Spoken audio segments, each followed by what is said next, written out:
జెండాలు అసలు లేరా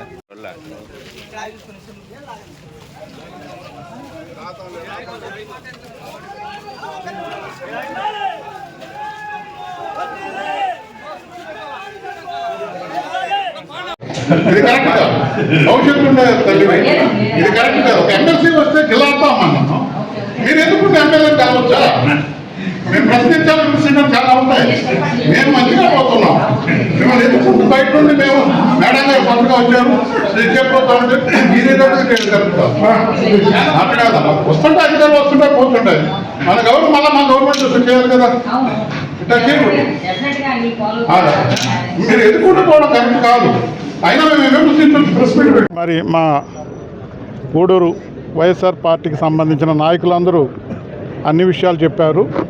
ఈ ప్రభుత్వం నుంచి 2 ఏళ్ళు అయిపోయిన తర్వాత విమర్శించాలి లేదా లోటుపాట్లు ఎత్తు చూపించాలంటే 2 రోజులు పడుతుంది. అందరూ క్లుప్తంగా మాట్లాడారు. అవన్నీ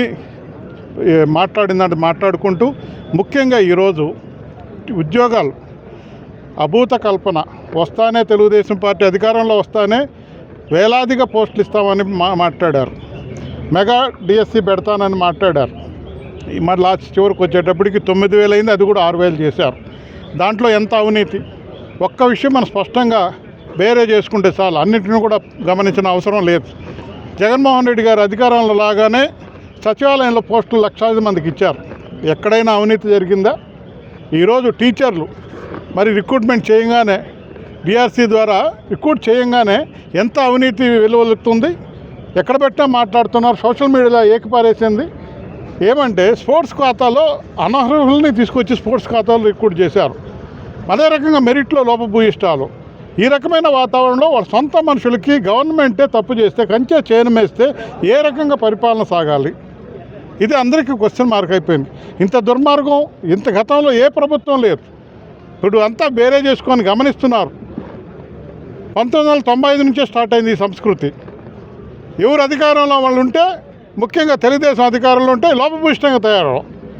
జగన్మోహన్ రెడ్డి గారు 5 ఏళ్ళు చేశాడు. ఎక్కడైనా ఏలెత్తి చూపించగలుగుతారా? నేను మళ్ళా గుర్తు చేస్తాను. సచివాలయం ఎంత గొప్పగా జరిగింది. లక్షలాది మందికి ఇచ్చారు. ఈరోజు నిరుద్యోగులు చదువుకున్న వాళ్ళు ఏదో ఆశాజనకంగా ఎగ్జామ్ రాస్తే పాస్ అయితే పారదర్శకంగా ఉద్యోగాలు వస్తాయని ఆశించే పరిస్థితి పోయింది. దిక్కులు చూస్తున్నారు. అన్యాయం అయిపోయినారు. అందుకే మీ అందరం నిరసనగా చేస్తున్నాం. అందరూ మా వాళ్ళంతా మాట్లాడారు. ఇంకా మాట్లాడాల్సిన వాళ్ళు ఉన్నారు కాబట్టి నేను ఈ ప్రభుత్వాన్ని మరి సవినయంగా తెలియజేసుకుంటున్నా. ఒక రకంగా హెచ్చరిస్తున్నాము. ఇది కరెక్ట్ కాదు. రాబోయే రోజులు ఎండగడతాం. రాబోయేది మా గవర్నమెంటే. వైఎస్ఆర్ కాంగ్రెస్ గవర్నమెంట్కి ఫామ్ చేయబోతుంది. వైఎస్ఆర్ కాంగ్రెస్ గవర్నమెంట్ వచ్చిన తర్వాత మీరు చేసినటువంటి మోసాలన్నింటినీ ఎండగడతామని మీ ద్వారా తెలియజేసుకుంటూ, ఇంత ఎండల్లో కూడా ఒక పిలిపిస్తానే మరి అందుబాటులో ఉన్న వాళ్ళు అందరూ కూడా వచ్చినందుకు ప్రతి ఒక్కరికి పేరు పేరున